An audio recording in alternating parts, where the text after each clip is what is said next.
क्या आप सभी ने कभी ये गौर किया है कि जुमा की नमाज होती है, संडे का मास होता है, मगर हिंदुओं के पास क्या है?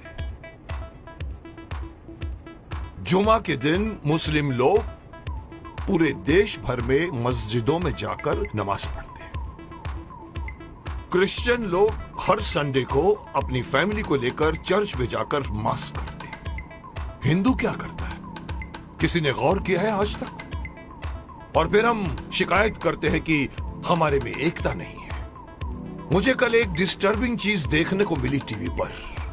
विश्लेषण करके मुझे बताया गया है, मैंने देखा कि पूरे वर्ल्ड में 190 करोड़ मुस्लिम्स हैं, मुस्लिम राष्ट्रों से मिलाकर। हिंदुस्तान में 100 करोड़ हिंदू हैं, लेकिन वो 190 करोड़ मुस्लिम एक कॉल पर इकट्ठे हो सकते हैं, हो जाते हैं। अगर मैं सिंपल वे से कहूं, एक सीटी मारते ही सब लोग एकजुट हो सकते हैं।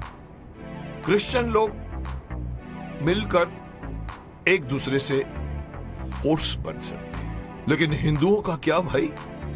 कोई हिंदुओं के पास में कोई एक ऐसी मैकेनिज्म है जिसके द्वारा पूरे 100 करोड़ हिंदू जाने एक दूसरे को? अरे साहब, नेक्स्ट फ्लैट में कौन रहता है हमें ये भी नहीं पता होता। मुंबई सिटी या हर सिटी की ये बात है। मैं ये कहना चाहता हूं कि हिंदुओं को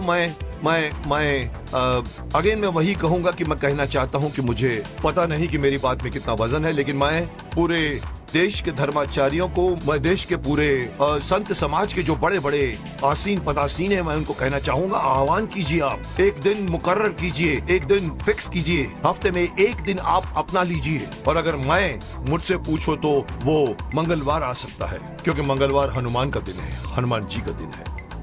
एक दिन मुकर्रर कीजिए, एक दिन फिक्स कीजिए, जिसमें पूरे देश भर के लोग अपने अपने इलाके के मंदिरों में जाकर 1 घंटे के लिए बैठ जाएं। क्या करेंगे आप लोग बैठकर? मुस्लिम लोग नमाज पढ़ते हैं, क्रिश्चियन लोग उनका एक अपना सिस्टम होता है, उनके फादर बोलते हैं। आप लोगों को, हिंदुओं को, कोई सिस्टम बनाने की कोई जरूरत नहीं, कोई आरती नहीं, कोई पूजा नहीं। आप ओमकार नाथ का जाप कीजिए। ओम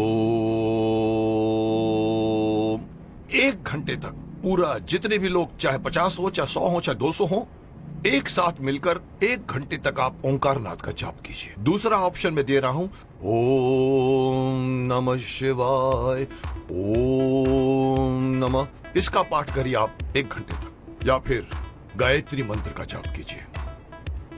अब आप देखिए मैं क्यों इस बात को उठाना चाहता हूं, क्योंकि हमारे हिंदुओं में ये एक बहुत बड़ी मान्यता है कि अपने आप को बहुत सहिष्णु मानते हैं और कहते हैं हिंदू हमारा धर्म, हमारा हिंदू समाज अपने धर्म के प्रति जागरूक नहीं है, अपने धर्म के प्रति पूरी तरह से कमिटेड नहीं है। धर्म कहते हैं हमारा हिंदू धर्म धर्म नहीं है, हमारा धर्म जो है वे ऑफ लाइफ है। मैं हमेशा से मना करता हूँ, धर्म था, है और रहेगा। और जब तक आप इसको अपना धर्म नहीं मानोगे, तब तक आपके अंदर कभी भी एकता नहीं आएगी, कभी भी आपके अंदर मोटिवेशन नहीं आएगा, कभी भी आपके अंदर फोर्स नहीं आएगा।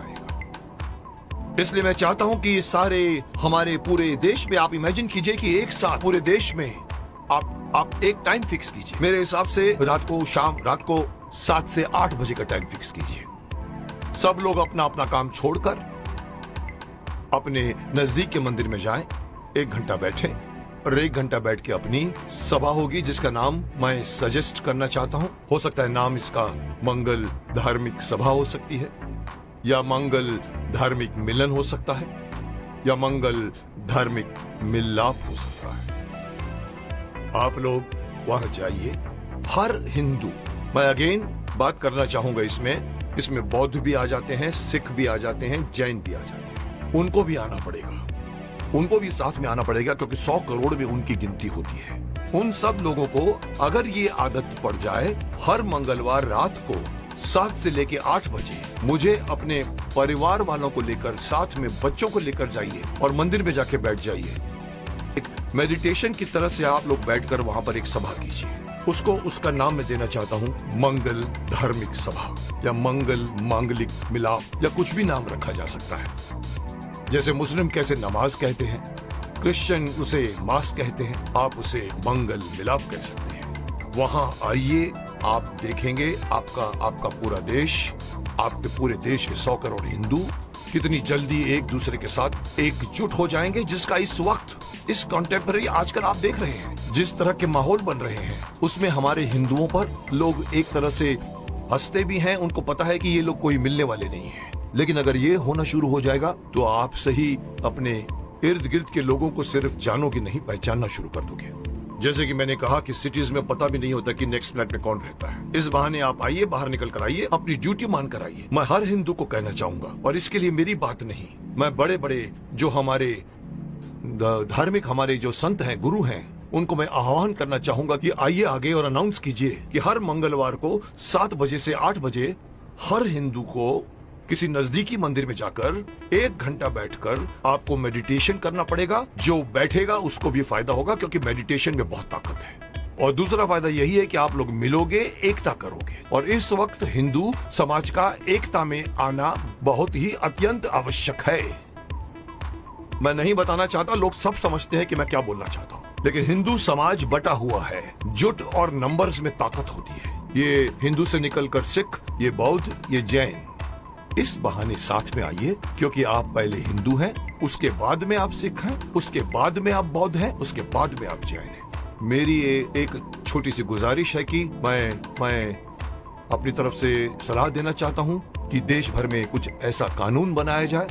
ये कानून के दायरे में हो या पता नहीं धार्मिक दायरे में हो, लेकिन ये किया जाए, और तब जाकर दोबारा कोई ये नहीं कह सकेगा कि 100 करोड़ हिंदू बटे हुए हैं। क्योंकि हर मंगलवार को एक मांगलीय रूप से मिलते हैं और एक दूसरे के साथ आप बातें कीजिए, मिलते रहिए, लोग एक दूसरे को पहचानना शुरू कर दोगे, जो कभी नहीं करते आप। अंत में मैं हर हिंदू को इस बात से आगाह करना चाहूंगा कि अगर आप अपना फायदा चाहते हैं, अपने देश की भलाई चाहते हैं, अपने समाज की, अपने परिवार की भलाई चाहते हैं, तो एक होइए। और इससे आगे बढ़कर एक और बात कहना चाहूंगा कि धर्म को धर्म मानिए, ये मत कहिए कि वे ऑफ लाइफ है। और तीसरी बात, अपने बच्चों को अपने धर्म में इन्वॉल्व कीजिए। मैं अक्सर देखता हूँ कि माँ बाप मंदिर में जा रहे होते हैं और छोटे बच्चे मम्मी से कहते हैं कि मम्मी मम्मी मम्मी मेरी सहेली मुझे खेलने के लिए बुला रही है, और माँ कहती है जा मत कीजिए। आप उस बच्चे का हाथ पकड़िए और बोलो चलो इस वक्त मंदिर जाना। ये हर मुस्लिम करता है, ये हर क्रिश्चियन करता है, हिंदू क्यों नहीं करता? इसी का खामियाजा भुगत रहे हैं आप। बच्चों को बचपन से गीता पढ़ाइए, बच्चों को